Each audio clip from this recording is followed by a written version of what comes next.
Hello, everybody, and welcome to this conversation. I am absolutely delighted to take you to a little village outside of Marrakesh, Morocco, and my speaker is joining us from there. Maryam Montague is the founder and executive director of Project Soar.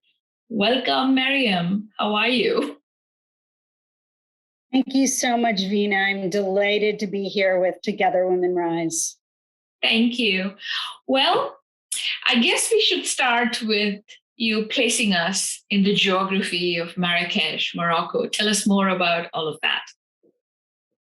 Yes. So Morocco is a country of about 35 million in North Africa. And so it's on the African continent, but it shares so much of its values and its faith with the Middle East. And in addition to that, it's just a hop, skip, and a jump to Spain. So it's had influences from Europe, as you can see in its history. And if you narrow in even further, I'm in just outside one of the former imperial cities, the city of Marrakesh, which is a city that's 1,000 years old. And I'm in a small village just 30 minutes away. And let me tell you, it's a whole other world out here, very rural, very quiet, and in some ways, really the place we need to be if we want to serve girls. Wonderful. Well, then take us into the world of your girls of Project Soar. I want to remind all our members at Together Women Rise to watch the Grantee video. It is absolutely fabulous and inspiring and soars. So tell us more about the girls, their families. Who are they? Absolutely. So Project Soar at its core is an empowerment organization with a mission to empower teen girls to be the leaders of today and tomorrow. And so if you're looking at the average Project Soar girl, let me just paint a little picture for you. So she's between the ages of 13 and 17. Generally, she's from a rural area, a small town, someplace a bit remote. And she is an underserved girl. So just to give you an idea, an average Project Soar girl lives on less than $1 a day. So the World Bank poverty rate is $1.90 a day. And the SOAR girls are living on just half of that. So they are the ultra poor. Very often, they're part of this new generation that is having a chance at an education. And typically, their parents have either low literacy or no literacy. And it would be very common for a SOAR mom, the mom of a Project SOAR girl, to have been married when she was very young. So underage, that would be typical. Living in an extended family, right? And that's the way I grew up myself, with all of my cousins, with my grandmother. So I'm half Iranian, I was born in Egypt. And so this world is not unfamiliar to me.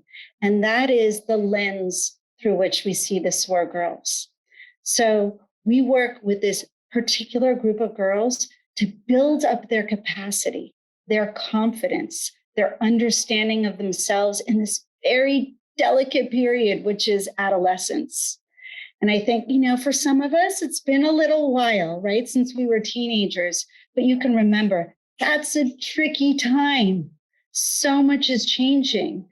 Physically, so much is changing. Emotionally and mentally, so much is changing. We are evolving. And it's one of the reasons why this is considered one of the most fragile, sensitive ages in the whole lifespan of a female. And we work very closely with these girls. So I'll share with you the 5 modules that we work with girls. So first of all, we work with girls in what we call squads, groups of 20 girls at a time. They are led by 2 trained women facilitators, and they go on a journey of transformation with us. It takes a whole year. First, they learn about their value, to have self-confidence. They understand that they are equal in value to a boy.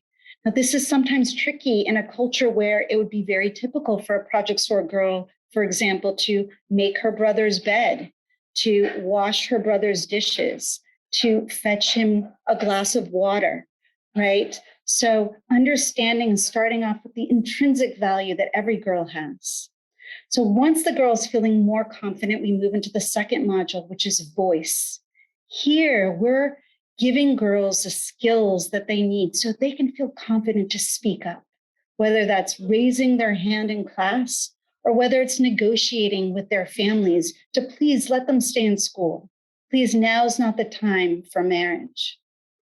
Then we move into the body module, our third module, and all the changes that a girl's experiencing. And there we focus on physical wellness as well as emotional and mental wellness. So for the physical wellness, we really just make normal all of these changes. There's nothing to be ashamed about. Your body is growing, it's changing. You're eventually evolving into becoming a woman. There's nothing embarrassing. We talk about periods. Menstruation is a hot topic, right? It's a very sensitive topic, and it's a topic that's cloaked in taboo. So at Project Soar, we are a period and positive environment, and we provide every girl with a solution for her period that's good for 3 years. This is something that a girl who comes from a low-income family does not have access to. And it's one of the main reasons why she very often misses school. So having that security is so important. But we also normalize, the fluctuations, the hormonal fluctuations that come with being a teenager. And so we'll remember that those hormonal changes happen when you're a teenager, when you're pregnant, and then perimenopause and menopause, right? So many things are changing. You're laughing one moment, you're crying another. Hey, that's normal. And we share that with girls because sometimes they just don't understand what is happening in their own minds and their own bodies. The fourth module is all about rights. We are a girls' rights organization and movement, and we focus on the essential rights for girls. So the right to equality, the right to an education, the right to be free from violence, from sexual harassment, and the right to be free from early and forced marriage. So that early marriage is something so important to Project Soar, and we fight it with everything that we've got. Then the fifth module is path, and that's the forward-leaning module of Project Soar, which is how do you choose a goal, short-term and long-term decision-making? How do you develop your individual action plan? All of these things combine into what we call the SOAR solution, which is our holistic solution for teen girls. And the whole curriculum is very neatly packed into a bag on wheels so you can take it anywhere. It's our scalable solution for empowering teen girls. Absolutely wonderful, Maryam. For us at Together Women Rise, it has been an honor and a privilege for us to enter into conversations, into communities like yours, where we see this wonderful unfolding of girls being able to find safe spaces for them to develop agency, for them to speak about such basic things, right? About period poverty and all of that. Exactly. You grew up in Egypt. I grew up in India. We kind of travel the world nowadays. And so let's take a step back. Some of the things that your girls are experiencing in your communities, it's no different from what teen girls are experiencing all across the world, right? Messages from social media, not just their aunts and uncles and their immediate extended family, corporate advertising, the way it exploits the images of women and girls sometimes. So even their sisters in the United States could be experiencing some of these things. Can you address some of that? Can you talk about it? Absolutely. I couldn't agree with you more, Veena. People might not realize that in the US, teen girls are facing many of these same issues. Now, it might not be in terms of having access, say, to menstrual products, but in terms of how girls are feeling about themselves. So the Dove Foundation research shows that in the US, 6 to 7 out of every 10 girls believes that she's not good enough, that she's not smart enough, that she's not pretty enough, that she just doesn't measure up, that there might be something wrong with her. And this is part of this phase of adolescence right? That all girls all across the world face. And this is a global crisis that has been made so much worse by the isolation that COVID-19 has created, by their inability often to attend school, to connect with their friends, the desperation of not knowing when it's going to end. These all have had a tremendous impact on teen girls. And we've seen that with the spikes in gender-based violence, the spikes in suicide across the world. So it's so important that now, more than ever before, that we take the steps to foster and encourage teen girls everywhere. Absolutely. Are there any specific stories that you have to share with us about some of your girls, what they experienced these past 2 years with the isolation of COVID? Absolutely. Well, I can share a story just of a teen girl that I was speaking to this morning, a girl named Sukina. So Sukina comes from a very low income background. She's the oldest. She has 2 young sisters, and she begged her father to please allow her to attend Project Soar. And he said, no. We're a traditional family. And she said, please, Dad, I need this for myself. And it was so important for Sukina because in her family, no woman has been educated yet.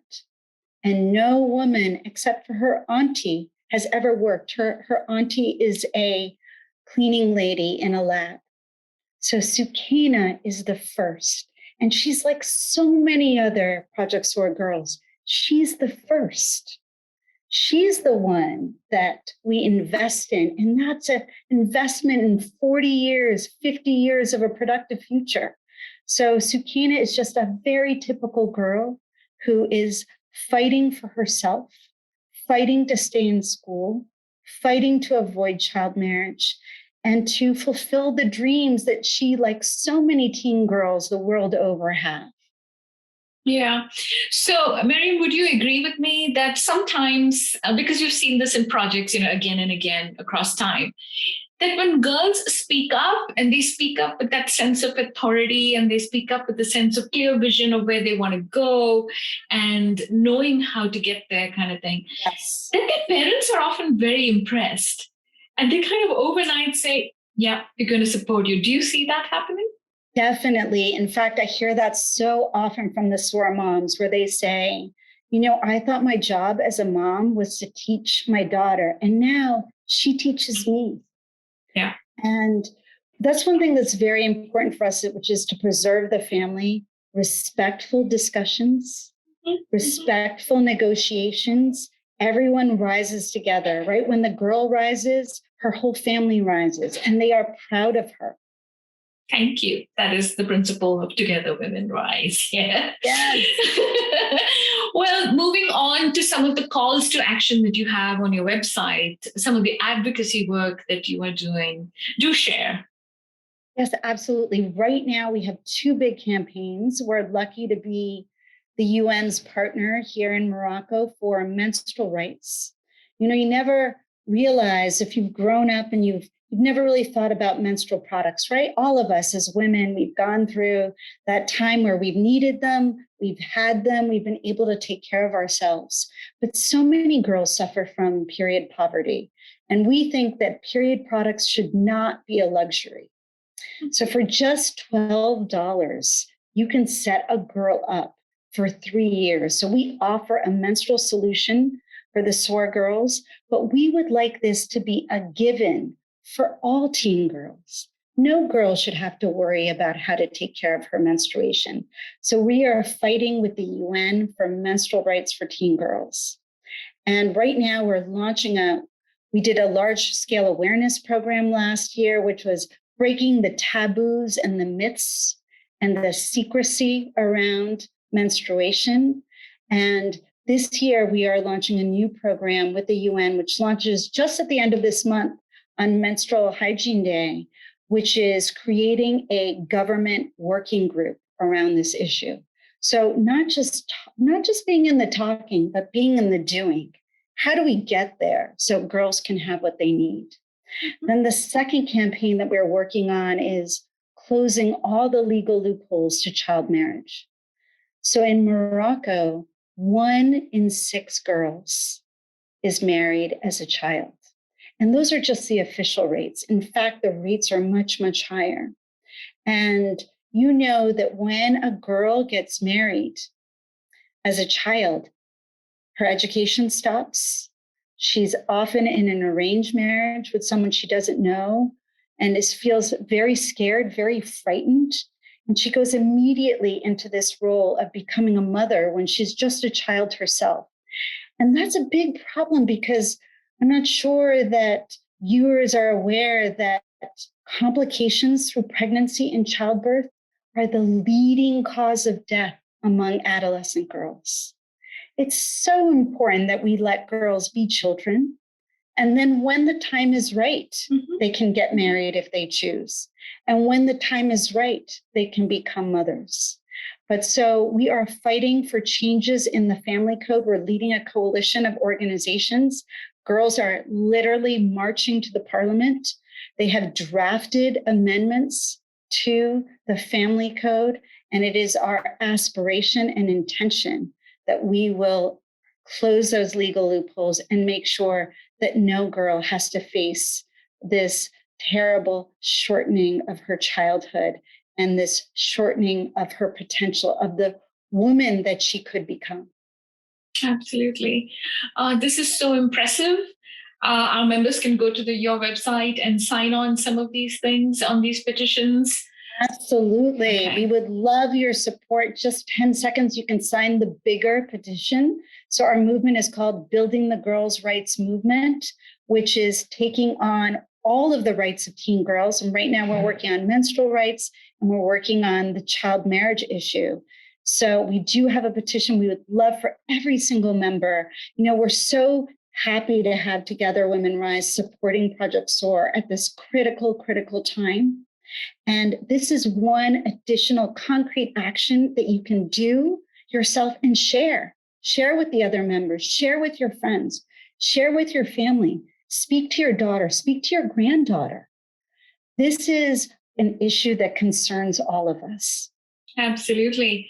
Which reminds me, there are even groups in the United States that are working to kind of lower the sales tax on some of the feminine hygiene products, because the way products for men and products for women are taxed is different. Women are always paying a higher rate of taxes, even here. So there's so much for all of us to do. So as we wind up this conversation, tell us, what are your dreams for Project Soar? So, you know, teen girls all over the world, whether you are, you know, in a small town in Massachusetts, or you're in a small village outside of Marrakesh, they really deserve our support. So our ambition is to expand. We're already in 40 locations here in Morocco, and we are hoping to become part of the school curriculum. So every teen girl will have access to Project Soar. We also have chapters in Uganda. We have adapted our solution for internally displaced girls in Syria. The next areas that we're really looking at adapting the solution for are for refugee girls. We all are so familiar with the crisis that's happening now, but there are many refugee girls who are, you know, not able to reach their potential and are finding themselves scared, isolated, you know, alone. We're also very interested in supporting girls with disabilities. So that is another very marginalized group of girls who also have all those same dreams and aspirations and can be such an asset to society. So we're dreaming big, we're planning on expanding wide and expanding deep too. So culture shift. And we hope that all the members of Together Women Rise will join us in what we call the Project Soar world, which is a compassionate group of women who cares about the issues of women and girls worldwide. Absolutely. Your focus on girls with disabilities was actually extremely, very impressive. And that was what attracted our attention. And we read more closely. Offline, you can get in touch with me with some of the other groups that we have supported, some organizations that work with refugees, and we can talk about it. But right now, our deepest thanks for joining us all the way from Marrakesh. Thank you so much and have a wonderful day. Thank you. And just if I can put in a last tiny word, which is, I know that so many of your members donate monthly, and I want you to know, coming all the way from Morocco, what a difference it makes. Mm-hmm. Each time you make that monthly donation, you are helping groups just like ours, and we are tremendously grateful. And every single girl that stands with us is grateful. So thank you. Thank you, Vina. Thank you to the organization, and thank you to all of you. Thank you, Maryam.